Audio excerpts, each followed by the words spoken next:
And if you're not careful, they'll rob that from you and take that away from you. And that's the best part of life, is not what you do on stage, it's what you do when you get off. Yes, it's easier for us to make care. So TD Jakes just sat down with Priscilla Shirer for what might be his most vulnerable interview ever about ministry, marriage, and the hidden struggles of public faith. We're talking about the real cost of living under spiritual scrutiny and how authentic leaders handle private pain. Let's break this down. We make a decision about people we don't even really know. And we've got a lot to cover. Just a whole lot. I've been waiting to talk to you. I've been waiting. So it's going to be some really good things. Chapter 1, Daughter of a Preacher. We're going to talk about different chapters of your life, and I want to go back to the beginning, before everybody knew you and you became a household name. You were a preacher's daughter. Priscilla's humility is striking because she's Tony Evans' daughter, grew up watching one of America's most influential pastors. That background creates leaders who understand ministry isn't about personal fame. Evans pioneered expository preaching and racial reconciliation in evangelicalism, giving his children a front-row seat to authentic, sacrificial leadership from childhood. So you're the last one to realize it, and your humility doesn't allow you to acknowledge it, but in reality, more and more people of different spheres, denominations, walks of life are finding your message relative to their situations, solving problems, producing answers, and transcending barriers. I mean, you're showing up in every circle. You're not in any one circle. You're everywhere. I want to go back. I want to go all the way back to a little girl with pigtails in her hair and being a little girl and being a preacher's daughter. This denominational barrier breaking is huge in Christianity. Most speakers get pigeonholed. Pentecostals stay Pentecostal, Baptists stay Baptist. But when you grow up in ministry leadership like she did, you learn that God's truth transcends human categories. That childhood exposure to diverse theological perspectives creates communicators who speak universal spiritual language. Were there times that you felt pressured to be perfect? This perfectionism pressure destroys ministry kids psychologically. Studies show pastors' children have higher rates of anxiety and rebellion precisely because of unrealistic expectations.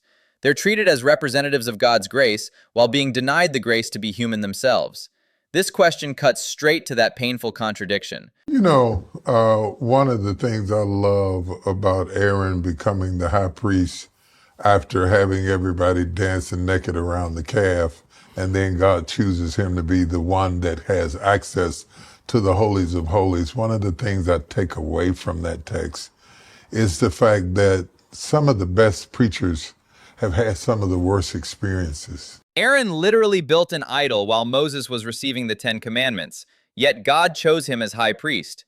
This is profound theology. God doesn't choose perfect people. He chooses broken people who understand brokenness. That golden calf incident in Exodus 32 became Aaron's qualification, not his disqualification, for ministry authority. But God chooses people who are kin to the people they want to redeem. Yeah. Kinsmen redeemers, kinswoman redeemers. The kinsman-redeemer concept comes from Ruth in Leviticus, someone who shares your bloodline and can legally redeem your losses. Spiritually, it means those who've walked through specific struggles carry unique authority to help others through those same struggles. Shared wounds become ministry credentials. I'm so glad you said that, because we lost over 1 million people to COVID. Yeah. We're losing people every day to shootings and killings and murders, and people are burying their children. They're stuck between parents with Alzheimer's and children that are in the street getting shot.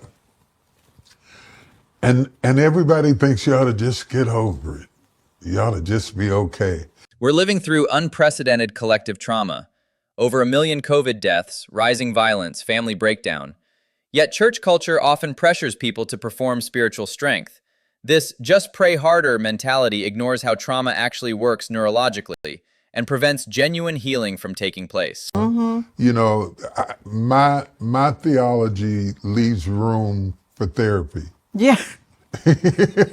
Got that right. Yes, Jesus and therapy. Jesus and therapy. Yes. And if you need therapy, and if you're going through grief and it's an inordinate amount of time, there's nothing wrong with getting somebody to talk to and airing out those problems and being real, because Many evangelical circles still view therapy as weakness or lack of faith. But he's referencing 1 Thessalonians 5:23. Humans are tripartite beings, spirit, soul, and body. Each part needs specific care. This integrated approach recognizes that psychological healing and spiritual growth can work together, not against each other. she said she was crying because if the Lord didn't heal her, maybe they would lose their faith in God. That's right. That was such an amazing story. She was thinking about other people. Yeah, How will their faith be affected if God doesn't answer the way they're praying? yeah. And to cry over it. And Yeah. she's dying of cancer, Yeah. and she's crying about us having faith. Think about this. A dying woman's primary concern wasn't her own pain, but protecting others' faith in God. That level of selflessness becomes the emotional DNA of children who witness it. It creates leaders who instinctively put others' spiritual welfare above their own comfort, which explains her ministry approach. I think I would have spent more time with my kids. And I spent a lot of time Yeah. with my kids. I wasn't missing when they did their recitals and their concerts and their this and that and the other. My kids don't have that testimony. I was not abusive or anything like that. But I think sometimes I would have either taken them with me more or also gone into their world more. I think one of the mistakes that I made is it was always about coming into my world, not enough Okay. about coming into theirs. There's a massive difference between being physically present and emotionally present. Ministry kids often get dad's body at their events, but not his full attention. His mind stays on the next sermon, the next crisis. This admission shows remarkable self-awareness about the hidden cost of public ministry on family relationships. And I'll say this for the people that are watching, that are listening to this podcast. If you don't learn to read each other's love language, the person you marry could be giving you the love that you need and you can't interpret it. Gary Chapman's 5 love languages research shows people give and receive love differently: words, touch, gifts, service, time. Marriage failure often isn't lack of love, but mismatched communication. You could be pouring out affection in a language your spouse doesn't understand, creating distance despite good intentions. I have those moments where I get in the car and just think, you flubbed today. You know, what are your thoughts when you walk off? This self-doubt actually demonstrates emotional intelligence and humility. Leaders who never question their performance often lack the self-awareness needed for growth. That post-performance vulnerability shows he's still learning, still growing, which is exactly what authentic ministry looks like behind the spotlight.